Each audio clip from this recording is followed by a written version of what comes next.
53 വർഷം പിന്നിടുമ്പോൾ ഏകദേശം അത്രത്തോളം വർഷം പഴക്കമുള്ള നമ്മുടെ നാട്ടിൻ പ്രദേശത്ത് ഞങ്ങളുടെ നാട്ടിലുള്ള SSFന്റെ ഓഫീസിലേക്കാണ് ഞാൻ പോകുന്നത്.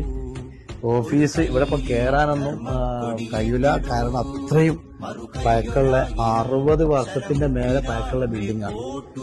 പിന്നെ ഇവിടെ നമ്മൾ ഒരുപാട് അന്തി ഉറങ്ങിയിട്ടുണ്ട് ഈ ഒരു ഓഫീസിൽ. കാരണം അന്നൊക്കെ ചില സാമൂഹ്യ ദ്രോഹികള് നിരന്തരമായി കൊടിയും ബോർഡുകളൊക്കെ നശിപ്പിക്കുകയായിരുന്നു.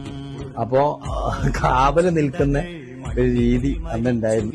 എല്ലാ ആഴ്ചകളിലും സാഹിത്യ സമാജങ്ങൾ നടക്കുകയായിരുന്നു.